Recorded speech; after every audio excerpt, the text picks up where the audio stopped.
सत्तेसाठी आमची लढाई नाही आहे. जानकर साहेबांचं पहिलं आम्हाला राज्य समतामूलक राज्य करायचं आहे, समतामूलक राज्य आणायचं आहे. राष्ट्रीय समाजमध्ये ब्राह्मणपासून अत्यंत तळागाळातला जातीतला माणूस पण येतो. सर्व धर्माचे लोक येतात, सर्व भाषेचे लोक येतात. म्हणजे राष्ट्रीय समाज ही अत्यंत मोठी कल्पना आहे. आणि म्हणजे ज्ञान पाहिजे, त्यानंतर सत्ता पाहिजे. आणि असा समाज निर्माण करण्यासाठी ज्ञानाच्या द्वारे सत्तेकडे वाटचाल करणारा समाज निर्माण करण्याचं काम राष्ट्रीय समाज पक्ष करत आहे.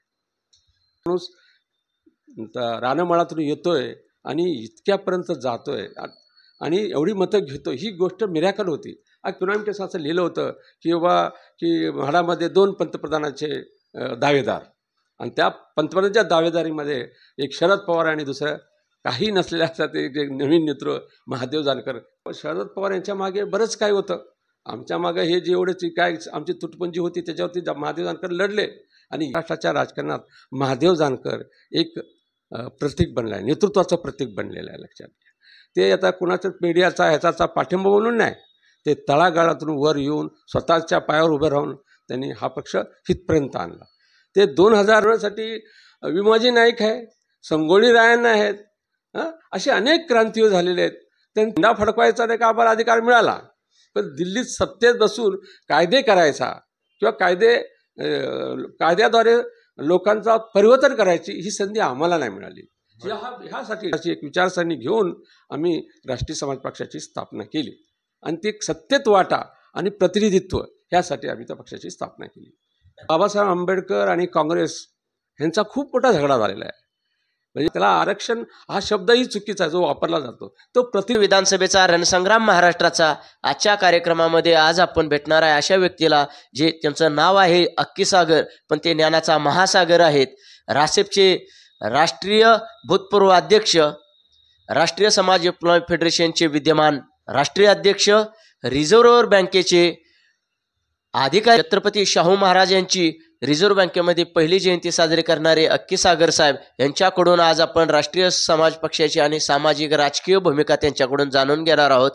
अक्कीसागर साहेबजी, आपलं राष्ट्रभारती चॅनलमध्ये खूप खूप स्वागत. धन्यवाद. धन्यवाद. की आपल्याला एखादा राजकीय पक्ष स्थापन करावा लागेल, कारण मोठमोठे काँग्रेस सारखे, भाजपसारखे मोठमोठे त्यांच्या मागं द्रव्य शक्ती असेल, आर्थिक शक्ती असेल, ताकद असेल. तुम्हाला कोणताही वारसा नव्हता, कोणतीही पार्श्वभूमी नव्हती. तुम्ही एक पक्ष स्थापन केला, त्याला विचारधारा दिली आणि तो पक्ष नावारूपाला आणण्यासाठी तुम्ही सातत्यानं यशवंत नाईकच्या माध्यमातून लिखाण केलेलं आहे, वेगवेगळी भूमिका मांडलेली आहे. सर्वप्रथम राष्ट्रभारती ह्या चॅनलचे जे कोणी ऐकतात, त्या राष्ट्रभारती चॅनलच्या माध्यमातून तुम्ही माझ्याकडे आलात त्याबद्दल खूप खूप धन्यवाद. तुमचा प्रश्न ह्या देशामध्ये काँग्रेस, भाजप सत्तेवर असताना किंवा ते असे पक्ष असताना राष्ट्रीय म्हणजे दुसरा पक्ष काढायची गरज का बसली, असा तुमचा एक प्रश्न आहे. ते बरोबर आहे. आता लक्षात येईल की पहिला जो आपल्याला दिसतो, भारताचं नाव घेतलं तर जो पहिला पक्ष दिसतो तो काँग्रेस पक्ष आपण पाहतो. ह्या काँग्रेस पक्षाची स्थापना 1885 साली झाली. त्याचं पूर्वीचं नाव सार्वजनिक सभा होती आणि त्याचे जे निर्माते सर ह्यूम नावाचा एक ब्रिटिश माणसाने त्या पक्षाचा जन्म केला आणि ती नंतर काँग्रेस बनली. आणि त्याचं काम काय होतं तर भारताचं स्वातंत्र्य, भारतीय जे जनतेचं स्वातंत्र्य म्हणजे त्यांना त्यांचे अधिकार मिळवून द्यावेत, अशा प्रकारचे छोटे मोठे जे अधिकार आहे ब्रिटिश सरकारकडून मिळवून द्यावे, अशा प्रकारची जी संघटना होती. सनदशीर मार्गाने बोलणी करावीत आणि ह्या भारतीय जनता ज्या लोकांनी ती तयार केली त्यांची समस्या आणि प्रश्न सुटावेत म्हणून त्या लोकांनी ती पार्टी तयार केली होती. नंतर पुढे जाऊन ती भारताच्या स्वातंत्र्यासाठीच लढते असं दाखवलं गेलं दिसतं. आणि मग सुरुवातीचे सरवी आहेत, फिरोजशाह आहेत, मेहता आहेत, नंतर तुम्हाला टिळक दिसतात. अशा प्रकारे ती वाढली आहे आणि भारताचं स्वातंत्र्य काँग्रेसनेच मिळून दिलं असं बोललं जातं. माहितीसाठी सांगतो की पूर्वी ही जी काँग्रेस होती, या काँग्रेसमध्ये सर्व विचारधारेचे लोक होते. डावे होते, उजवे होते, मधल्या विचारसरणीचे लोक पण ह्याच्यामध्ये होते. आणि ते स्वातंत्र्यासाठी लढले. त्याचं नेतृत्व गांधींनी केलं. परंतु हा ब्रिटिशापासून स्वातंत्र्य हा मुद्दा होता, परंतु त्याच वेळेला ह्या देशातील काही समाज घटकांनी, भारत हा विविधतेने नटलेला देश आहे, या देशामध्ये व्यक्ती असते आणि ग्रुप ऑफ इंडिव्हिज्युअल्स, म्हणजे इंडिव्हिज्युअल्स आणि group of individual. Group of individual म्हणजे काय? जाती आहेत, जमाती आहेत, भाषेचे लोक आहेत, विचाराचे लोक आहेत, असा हा भारत विविधतेने नटलेला देश आहे. तर त्या लोकांमध्ये अनेक प्रकारचे जे लोक होते त्यांना ह्या सत्तेत वाटा मिळाला. ब्रिटिशपासून स्वातंत्र्य झाल्यानंतर त्यांचा वाटा मिळाला पाहिजे, हा दुसरा मुद्दा होता. त्यातूनच भारताची फाळणी बिघडली. आणि दुसरा म्हणजे आरक्षणाची गोष्ट आली. म्हणजे त्याला आरक्षण हा शब्दही चुकीचा आहे जो वापरला जातो, तो प्रतिनिधित्व आहे. म्हणजे जर भारत स्वतंत्र झाल्यानंतर व्यक्तीचं प्रतिनिधित्व, त्याला व्यक्तीला काय वाटतात, त्याच्या इच्छा आकांक्षा काय आहेत, त्या व्यक्तीला म्हणजे त्याची अभिव्यक्ती व्यक्त झाली पाहिजे, अधिकार मिळावे, हे होतं. आणि दुसरं ग्रुप ऑफ इंडिव्हिज्युअल्स म्हणजे जे अनेक जमाती आहेत काय आहेत असा आणि तो मुद्दा आहे प्रतिनिधित्वाचा. आणि त्यातून हे भारताचं स्वातंत्र्य झालं. आता त्यात मी जास्त खोलात जात नाही, परंतु काँग्रेसबद्दल असं बोललं जातं. गांधींनी असं सांगितलं की हा काँग्रेस पक्ष आता त्यांनी हे सोडलं पाहिजे, काँग्रेस विलीन करून, म्हणजे त्याचं अस्तित्व नष्ट करून त्यांनी जे काय वेगवेगळे विचारधारेचे लोक असतील त्यांनी पक्ष एक संघटना बांधावी आणि त्यांनी भारतावरती राज्य करावं, अशा प्रकारचे गांधीचं म्हणणं होतं. ते झालं नाही. काँग्रेस पक्ष नंतर तो राज्यकर्ता बनला काँग्रेस. त्यात मग जे कोणी असेल तो नीट बघितलं तर लक्षात येईल की काँग्रेस हा भांडवलदारांचा पक्ष राहिलेला आहे. आणि काँग्रेसनेच जेव्हा बाबासाहेब आंबेडकर आणि काँग्रेस ह्यांचा खूप मोठा झगडा झालेला आहे. म्हणजे काँग्रेसने आम्हाला दिलं काय, बहुजन समाजाला दिलं काय, त्यांचा काय वाटा आहे, अशा प्रकारची एक लढा घेतली. आणि ब्रिटिश त्यावेळी सत्तेवर असल्या कारणाने बाबासाहेबांना लंडनला गोलमेज परिषद जाऊन तिथं तो हक्क आणला. आणि ते जे आता तुम्हाला घटनेत SC STचं जे दिसतं 341 आणि 42, ते त्यांनी बाबासाहेब आंबेडकरांनी स्वतःच्या बुद्धीच्या ताकदीने आणि त्यांच्या संघटनेच्या शक्तीने मिळवलं. पण त्याच वेळा तुमच्या लक्षात येईल की जे 340 कलम आहे ते मात्र एका 26 जानेवारी 1950ला लागू झालं नाही आणि ते काँग्रेसने लागू नाही केलं. आणि आज जी भारतीय जनता पार्टी ते नंतर आली ती सत्तेवर, ती जो भारतीय जनसंघ आहे, तो जनसंघ हा उजव्या विचारसरणीचा आहे. डाव्या विचारसरणीचे लोक सगळे संपत गेले. असं होत असताना की ह्या देशामध्ये जो समाज आहे, राष्ट्रीय समाजाला आम्ही म्हणतो की ह्या देशात, तो 100% हा राष्ट्रीय समाज आहे. तो जाती विभागलेला असला तरी तो ह्या राष्ट्रावर प्रेम करतो. आणि खोटा राष्ट्रवाद सांगून भाजप आता सत्तेवर येत आहे. त्याची राष्ट्रवाद खोटा आहे. आणि भाजप समाजवादाची गोष्टी करून तो नाही का सत्तेवर आली. आणि आम्ही असं बघत होतो आम्ही किंवा तिसरे आणि RPI सारखे किंवा इतर जे आहे बाबासाहेब ते पक्ष कधी मोठे झालेच नाही, होऊच दिलेले आहेत. असं असताना आमचा एक जो राष्ट्रीय समाजाची एक विचारसरणी घेऊन आम्ही राष्ट्रीय समाज पक्षाची स्थापना केली. आणि ती सत्तेत वाटा आणि प्रतिनिधित्व ह्यासाठी आम्ही त्या पक्षाची स्थापना केली. का तर लक्षात घ्या की हे जे सत्तेचं केंद्र कोण आहे, पार्लमेंट, लोकसभा पार्लमेंट आहे. म्हणजे जर काय तुम्हाला सत्तेत भागीदारी घ्यायची असेल किंवा काय मिळवायचं असेल तर तुम्हाला पार्लमेंटमध्ये जायला पाहिजे. बाबासाहेबांचं बोट पार्लमेंटकडे आहे आणि तेथे ते सत्तेचं केंद्र आहे. ते बाबासाहेबांनी टेम्पल ऑफ पॉवर असा शब्द त्याला वापरला आहे. टेम्पल ऑफ पॉवर म्हणजे ते मंदिर आहे, सत्तेचं मंदिर आहे, तिकडे जा. म्हणजे सत्तेचे नाही का हे सगळे जे लोक सांगतात वेगवेगळी कारण, तर ते सत्तेचं केंद्र आहे. तिथं गेले आणि दिलं नाही ना. आजही 340 कलम का लागू नाही झालं, कारण तिथं जो OBC ज्याला OBC म्हणतात, बॅकवर्ड क्लासेस, त्यांचा धनी गेलाच नाही. ही 52% लोक आहेत, परंतु ती आजपर्यंत नाही का त्याला सायलेंट मेजॉरिटी म्हणतो. तो सायलेंट मेजॉरिटी होता. आणि मी सायलेंट मेजॉरिटीचा म्हणजे प्रतिनिधित्व करतो. माझा आवाज पार्लमेंटमध्ये जात नाही. हा सगळ्यात महत्त्वाचा गोष्ट आहे व्यक्ती म्हणून नाही का माझा अधिकार काय आहे आणि कोण डावलतं हे जेव्हा लक्षात आलं तर नाही का मला ते तिथं एक संघटनेची गरज भासली. संघटना, आणि संघटना म्हणजे कोणती, अनेक सामाजिक संघटना आहेत, धार्मिक संघटना आहेत, वैचारिक संघटना आहेत, पण राजकीय पक्ष हेच केवळ नाही का तुम्ही पक्षा, आपल्या देशात पक्षीय लोकशाही आहे आता. आणि काँग्रेस आणि नंतर अशा पक्ष येत गेले, पण त्यांचे नेते जर बघितले तर ते नेते ह्या जे मेजॉरिटी भारत आहे, माझ्यासारखा जो सामान्य जनतेचा तो प्रतिनिधी आहे असं मला कधी वाटलंच नाही. म्हणजे ज्या स्वातंत्र्याच्या अगोदर सुद्धा त्यांची जे लढत होते, लढले, अनेक लोक लढले. काँग्रेसने नाही का स्वातंत्र्यासाठी हे सगळ्यांना सांगितलं जातं, परंतु ह्या स्वातंत्र्य मिळवण्यासाठी विमाजी नाईक आहे, संगोळी रायण्ण आहेत, असे अनेक क्रांतीय झालेले आहेत. त्यांच्या स्वातंत्र्याच्या जर युद्ध केलं त्याचं फलित होते भारताचं स्वातंत्र्य. तर आम्हाला झेंडा फडकवायचा नाही का आम्हाला अधिकार मिळाला, पण दिल्लीत सत्तेत बसून कायदे करायचा किंवा कायद्याद्वारे लोकांचा परिवर्तन करायची ही संधी आम्हाला नाही मिळाली. ह्यासाठी परिवर्तनासाठी आम्ही आमचा पक्ष काढला. राष्ट्रीय समाजाला प्रतिनिधित्व संधी मिळत नाही म्हणून तुम्ही राष्ट्रीय समाज पक्ष स्थापन करण्याची तुम्हाला गरज वाटली म्हणून तुम्ही तो पक्ष स्थापन केला. पण हा पक्ष स्थापन झाल्यानंतर कोणता बदल घडून आला ह्याविषयी? आता ह्या जेव्हा आपण महाराष्ट्राच्या राजकारणामध्ये बघितल्यानंतर तुमच्या लक्षात येईल की काँग्रेस आहे, आता नंतर भारतीय जनता पार्टी दिसते आहे. ह्याच्या अगोदर ते जनसंघ होता, नंतर हे पवार वगैरे हे काँग्रेसमध्येच होते, ते नंतर पवार सोडून बाहेर आले. जेवढे असा बदलला, हा जो बदल होत होता तर तुम्हाला हे पवार आणि ठाकरे हे दोनच नेते या महाराष्ट्राला दिसत होते. या दोन नेत्याभोवती हे सगळं चाललं होतं. आणि तिकडे दिल्लीमध्ये अडवाणी वगैरे यांचं नाव घेतलं जात होतं. महाराष्ट्रामध्ये मात्र आज जर तुम्ही बघितलं तर जे नेते मंडळी आहेत त्यात अनेक लोक आहेत ते घराण्याशी आलेले आहेत किंवा त्यांची परंपरा आहे.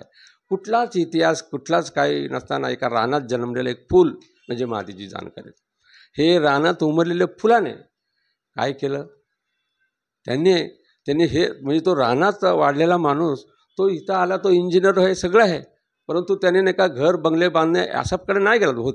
त्यांनी म्हटलं की आमचा जो समाज आहे, मी काय कसा आहे, माझी अवस्था का अशी आहे ह्याचं त्यांनी मूळ जाणलं आणि इथं आल्यानंतर ते नेता बनले. आता ते त्यांचं स्वप्नच बघा, जर नीट बघितलं तर मला भारताचं पंतप्रधान बनायचं आहे, मला भारताचं नेतृत्व करायचं आहे, अशा प्रकारचं त्यांचं ते बोलणं असतं. आणि ह्या बोलण्यातून त्यांनी त्यावेळी त्यांना मी जानकर साहेब माझ्यापेक्षा लहान आहेत, ते असे जेव्हा बोलायचे तर लोक हसायचे त्यावेळेस की बाबा हे काय याच्या हातात एक पंचायत नाही काय नाही आणि ह्याने पक्ष काढायचा गोष्टी करतो, पंतप्रधान गोष्टी करतो. पण आज जर तुम्ही बघितलं तर आता महाराष्ट्राच्या राजकारणात महादेव जानकर एक प्रतीक बनलं आहे, नेतृत्वाचं प्रतीक बनलेलं आहे. लक्षात घ्या, ते आता कुणाचं मीडियाचा ह्याचा पाठिंबा म्हणून नाही, ते तळागाळातून वर येऊन स्वतःच्या पायावर उभं राहून त्यांनी हा पक्ष इथपर्यंत आणला. ते 2014ला जे एक पहिली आम्ही म्हणजे युती झाली त्यात जे महाराष्ट्रात बदल झाला होता तो केवळ आणि केवळ महादेव जानकर आणि राष्ट्रीय समाज पक्षामुळे झालं असं माझं मत आहे. भाजप 2014 साली आणि राज्याच्या राजकारणात सत्तेवर आणण्यामध्ये आणि त्यांच्यासोबत जाण्यामध्ये महादेव जानकरांची मोठी भूमिका होती.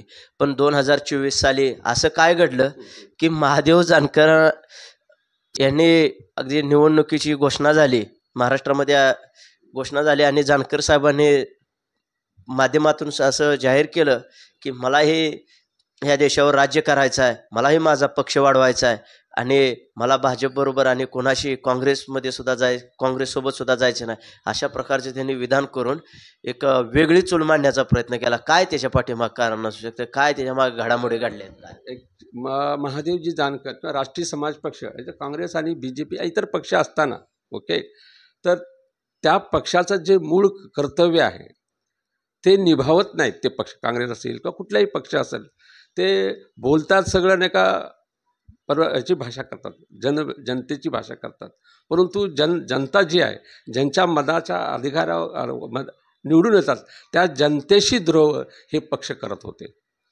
आणि त्यासाठी आम्ही पक्ष निर्माण केला राष्ट्रीय समाज पक्ष.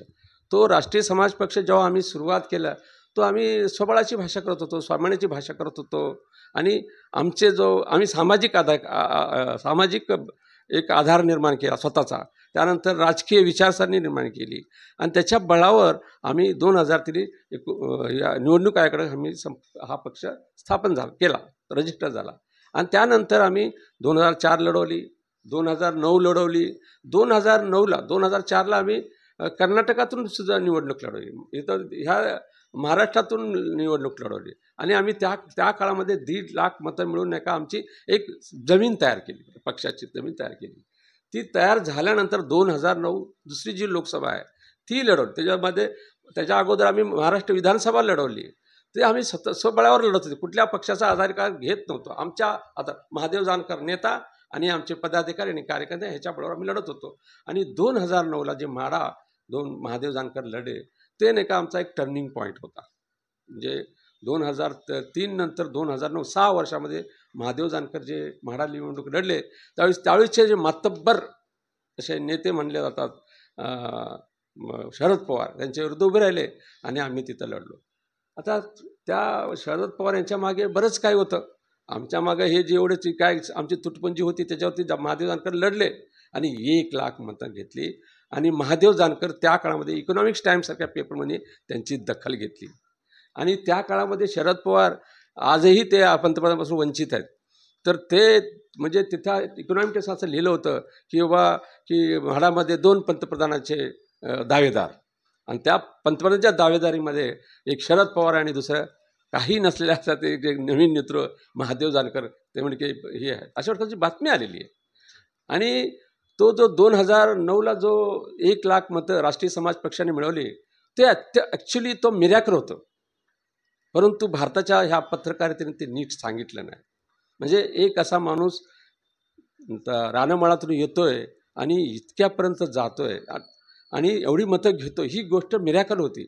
अत्यंत काही लोकांनीच फक्त त्याची नोंद घेतली पण सांगितलं नाही.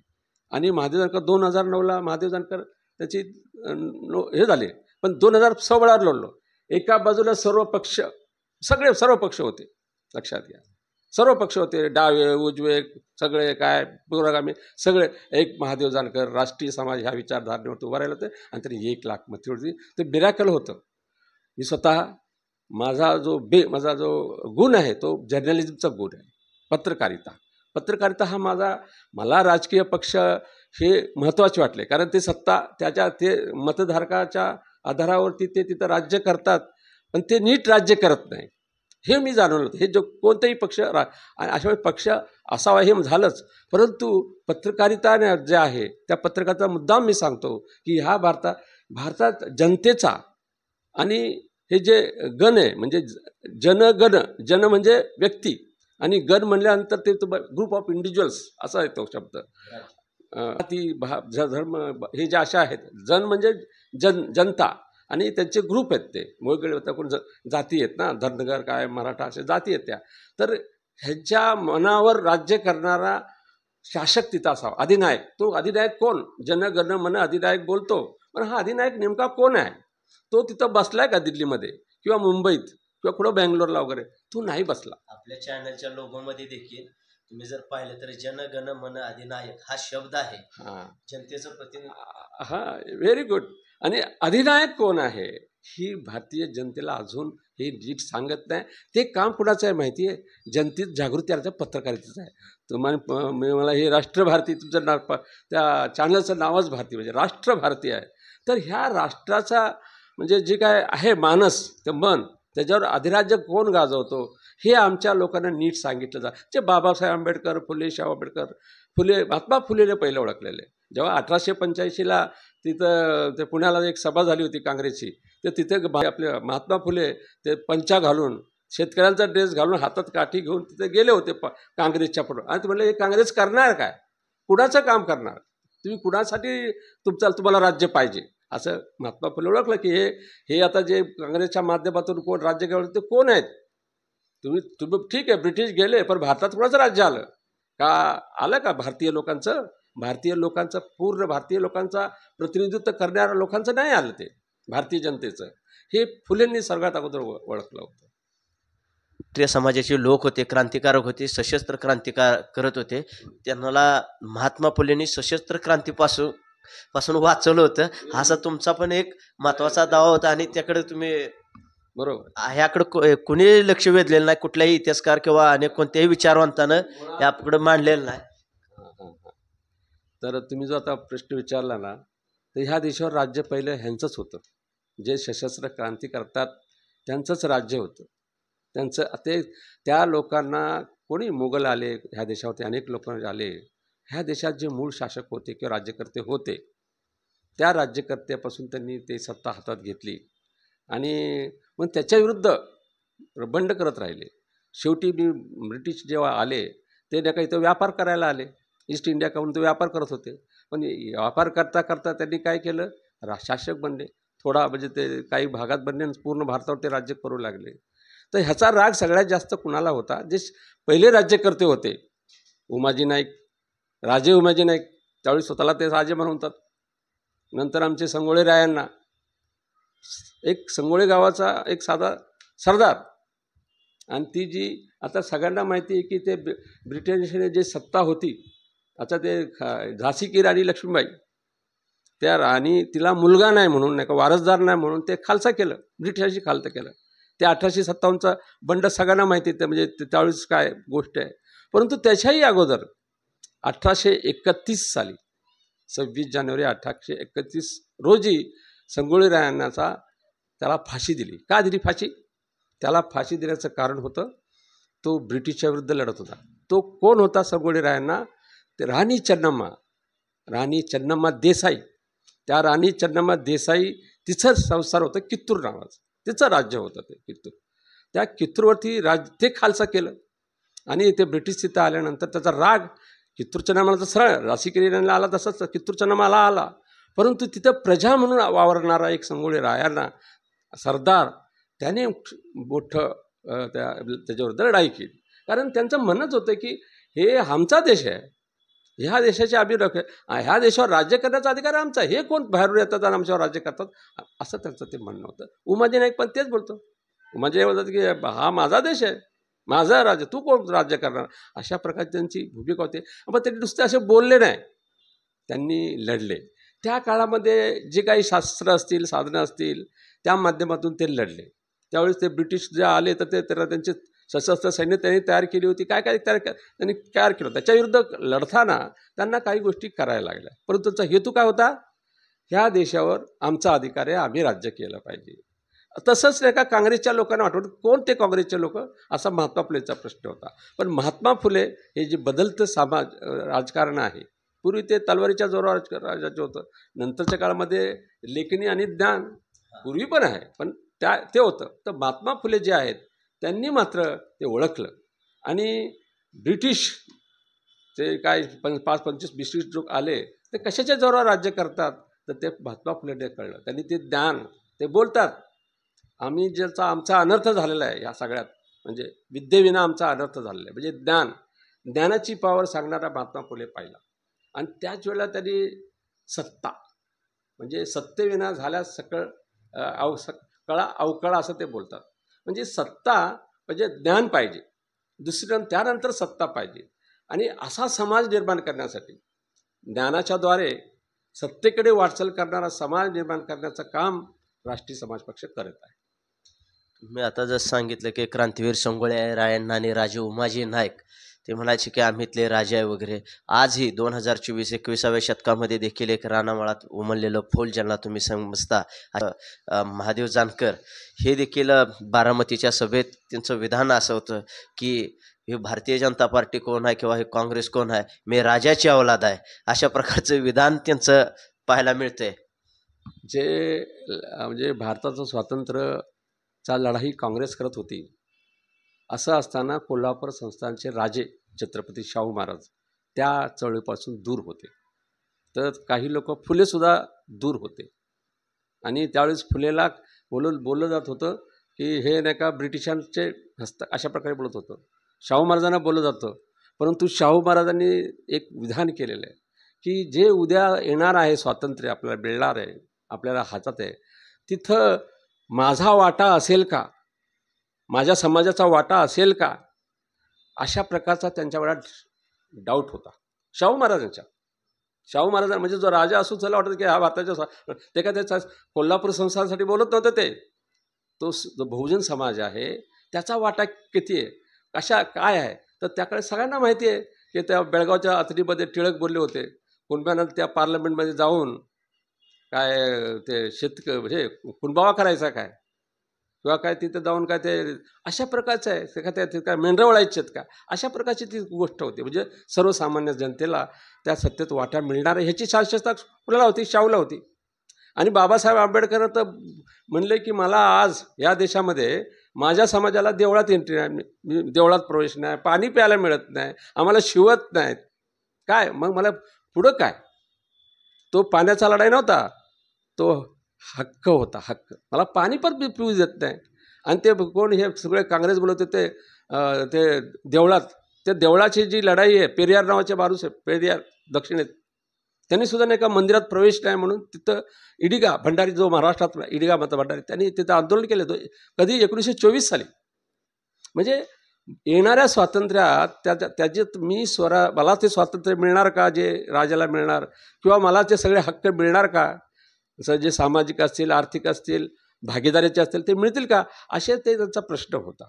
आणि हे लोक त्यावेळेस काँग्रेसने, बाबासाहेब गांधींनी स्वतः मला माहीत नाही स्वातंत्र्यासाठी उपोषण केलं गेलं मला माहीत नाही, पण बाबासाहेब आंबेडकरांनी जो माझा समाज आहे 15%, 20% जो आहे, त्याचा मला अधिकार मिळणार का नाही, अशा प्रकारचा प्रश्न केला. साहेबांनी हिथली जी व्यवस्था आहे, समाज व्यवस्था, हिथलं जे भांडवलदार का नाही असतील त्यांच्याशी टक्कर देऊन त्यांनी ब्रिटिशांकडे जाऊन त्यांनी अधिकार मिळवले. आणि त्या पार्लमेंटमध्ये बाबासाहेब बोललेले आहेत की आता भारत हा स्वतंत्र झालेला आहे, ह्या देशामध्ये असं सर्व राजकीय स्वातंत्र्य मिळाले मताचं, तुम्ही राजकीय, परंतु ह्या देशामध्ये सामाजिक विभिन्नता आहे, आर्थिक विभिन्नता आहे. म्हणजे आर्थिक आणि सामाजिकदृष्ट्या मागास जे आहेत लोक, सामाजिक आणि आर्थिकदृष्ट्या त्या लोकांना ह्या देशामध्ये मताचा अधिकार मिळाला, पण सामाजिक विभागणी आहे. काही लोक समाजाच्या बहुमताच्या जोरावर सरंजामशाही आणू इच्छित आहेत, भांडवलदार तर पहिल्यापासून काम करतायत. हे मोडायचं असेल तर ते सामाजिक आणि आर्थिक विषमता नष्ट झाली पाहिजे. जोपर्यंत सामाजिक आणि भारतीय विषमता आहे तोपर्यंत भारतात नाही का लोकशाही नीट येणार नाही, अशा प्रकारचं त्यांनी भय व्यक्त केलं होतं. आणि ते अशा प्रकारचं जे भय, तो आपलाच पक्ष असला पाहिजे. बाबासाहेबांनी तर एक पक्ष काढला, परंतु ती संकल्पना नीट व्यवस्थित चाललेली आहे, त्याची गोष्ट वेगळी आहे. परंतु कांशीराम या माणसाने मात्र ही जे ह्या देशातली जे फक्त ध्रुवीकरण झालं होतं, राजकीय सत्ता एका मक्तेदारी झाली होती, ती इकडं काँग्रेस, एका बाजूला भाजप, त्याचं समतावादी जे आहेत डावे वगैरे, ते सगळे हळूहळू संपत गेले, ते काही राज्यात उरले. अशा वेळेस फक्त कांशीरामजी ते बहुजन समाज ह्या एका टर्म घेऊन त्यांनी नाही का उत्तर प्रदेशसारख्या राज्यामध्ये टर्म दिला. आणि ते ॲक्च्युली ह्या काँग्रेस किंवा भाजप ह्या पक्षाला जर कुणी दिला असेल तर तो कांशीराम ह्या माणसाने दिला राजकीयदृष्ट्या. त्यानंतर कुणी दिलं, आता छोट्या जठ्ठा राज्यामध्ये तामिळनाडू वगैरेमध्ये तिथे आहे की जे तिथले तेलुगू देशम असतील किंवा आपले समाजवादी असं आहे, परंतु ते राष्ट्रीय पातळीवर झालेलं नाही. आणि आम्ही ते राष्ट्रीय पातळीवर व्हायला पाहिजे आणि त्याच्यामध्ये सर्व समाजाची भागीदारी असली पाहिजे, द्यायला पाहिजे. त्यामुळे आम्ही हा राष्ट्रीय समाज पक्ष घेऊन महादेव जानकरसारखा नेता तयार केला. आणि ते जे आता तुम्ही बारामतीचं विधान केले बोलतात, तर मला आनंद झाला. मी काय ते बारामतीचं भाषण ऐकलेलं नाही, वाचलं नाही, परंतु ते बोलले की बाबा आम्ही राजाची औलाद आहे, या देशात राजा होतो, आम्हाला राजा बनायचं. बरोबर आहे त्यांचं ते. आता जे राजे नव्हते, काही नव्हते, ते आपलं ब्रिटिशांचा हात पकडून ते सत्तेवर येत, म्हणजे ते दिल्लीत बसले. आता महाराष्ट्रात सांगतो, आता तुम्हाला राज्याचं राजकारण आणि देशाचं राजकारणात फरक आहे. खरं तर उपोषण करणारे अनेक माझे आंदोलन बघितलं, तर कसं पाहता तुम्ही? आणि जानकर साहेब त्यांना ते आवडत नाही अशा गोष्टी. आता गांधी नावाचा आपल्यासमोर एक आदर्श ठेवला गेलेला आहे उपोषण वगैरे करणारे. त्या काळात गांधींनी जे ते ठीक आहे, सनदशीर आंदोलन वगैरे ठीक आहे, परंतु असं करत असताना ॲक्च्युली राजकीय मताचा जो अधिकार आहे, मत अधिकारा प्राप्त करणे, मत अधिकार आणि त्याची कसोटी लावणे, हे सगळ्यात मोठं आंदोलन आहे. आता कोणी आले तर हे सर्व आता कोणत्याही पक्षाचे नेते असेल किंवा कोण असेल ते तुमच्याकडे मतं मागायला येतात आणि ह्या जनतेच्या मत अधिकारावरती यांचं शासन येतं. पण त्यानंतर हे जनतेचं कोणतंच काम करत नाहीत. भारतातला जेव्हा मतधारक, हे मताची शक्ती सगळ्यात मोठी आहे, तो जर अक्कीसागरने म्हणजे मी जाणलेली आहे असं माझं मत आहे. आणि ह्या मताच्या जोरावर हे जे दिल्लीचं राजा मी बनू शकतो, राजा म्हणजे राज्यकर्ता होऊ शकतो असा जसा मला विश्वास आहे. पण त्याला पक्ष पाहिजे असतो, तो मी एकटा करू शकत नाही. राजकीय पक्ष असायला लागतो. तो राजकीय पक्ष राष्ट्रीय समाज पक्ष झाला, त्याला नेता लागतो, तसाच तो नेता पण लागतो. तर राष्ट्रीय समाज पक्षाचे पॉईंट जर तुम्ही नीट पाहिलं तर मी असं म्हणतो की एक जे कॉईन आहे, राष्ट्रीय समाज पक्ष हा एक कॉईन आहे असं मानलं नाणं, तर एका बाजूला महादेव जानकर आहे आणि दुसरी बाजूला राष्ट्रीय समाज त्या राष्ट्रीय समाज जो वेगवेगळ्या जाती विभागलेला आहे. त्यामध्ये राष्ट्रीय समाजमध्ये ब्राह्मणपासून अत्यंत तळागाळातला जातीतला माणूस पण येतो. सर्व धर्माचे लोक येतात, सर्व भाषेचे लोक येतात. म्हणजे राष्ट्रीय समाज ही अत्यंत मोठी कल्पना आहे. आणि राष्ट्रीय समाज ह्याच्यात अनेक लोक घटक असले, व्यक्ती आणि समाज घटक अनेक आहेत, परंतु त्याला राष्ट्रीय समाज अजून निर्माण झालेला नाही. त्या राष्ट्रीय समाज आम्हाला निर्माण करायचा आहे. राष्ट्रीय समाज निर्माण हा राष्ट्रीय समाज पक्षाच्या माध्यमातून करत आहोत. आणि त्यातून आम्ही नुसतं ते सत्तेसाठी आमची लढाई नाही आहे. जानकर साहेबांचं पहिलं आम्हाला राज्य समतामूलक राज्य करायचं आहे, समतामूलक राज्य आणायचं आहे, जे फुलेंनी सांगितलं होतं. आमचा पक्षच मुळात फुलेवादावरती चाललेला आहे. फुलेवादाचं नाव काढलं. राष्ट्रीय समाज पक्षाची विचारधारा बी फुलेवाद असल्याचं नेहमी यशवंत नाईकमध्ये वाचनात आलेलं आहे.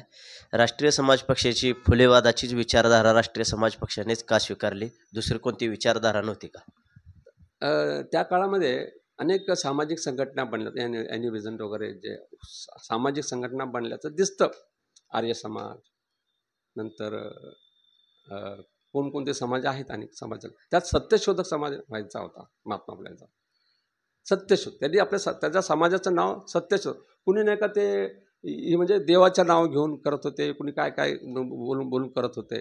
पण ह्या एकाच माणसाने मात्र सत्यशोधक समाज निर्माण केली. त्याच काळात जेव्हा हे लोक आर्य समाज वगैरे होत होते किंवा ब्रह्मो समाज वगैरे असं जे तयार होत होते, त्या काळात ह्या माणसाने सत्यशोधक समाज तयार केला. आणि सत्य नेमकं काय आहे, म्हणजे काय आहे सत्य, त्याचा शोध घेऊन मग नंतर तरच आमचं काय. आता कुठला एखाद्या माणसाला आजार झाला तर त्याचा आपण डायग्नोसिस करतो, नेमकं काय झालं आहे त्याच्यावर इलाज केलं तरच ते माणूस बरा होऊ शकतो. हा सामाजिक आधार आहे, राजकीय म्हणजे आजार आहे.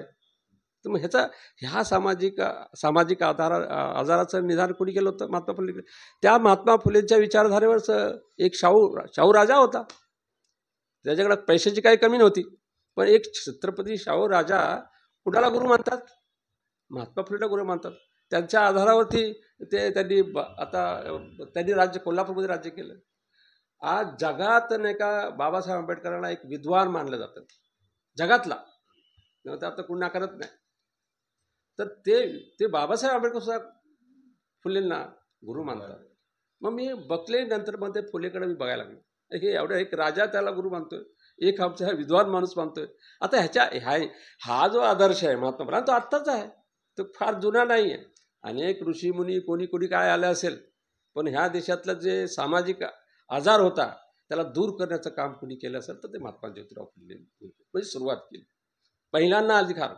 महिलांच्या अधिकारावरती कोण बोललं? महिलांचं शिक्षण कुणी काढलं?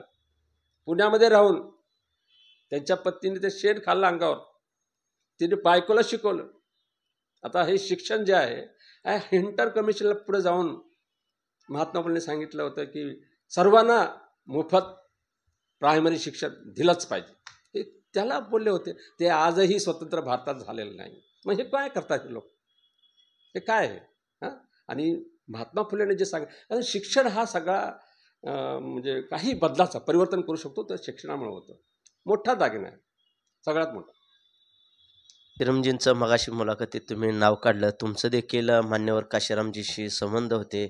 काशीरामजी आणि महादेवजी जानकर अ, त्यांचं नातं काय होतं? मी म्हणजे त्यांनी विचारलं तर मला आठवण झाली. मी पुण्याला राहत होतो. पुण्यामध्ये मी शिकलेलो आहे. त्या पुण्यामध्ये मी रेंजर्सला राहत होतो. नोकरी रिझर्व्ह बँक करत होतो. सकाळी अप डाऊन करतो. पुणे मुंबई आणि नोकरी करतो रिझर्व्ह बँकेमध्ये.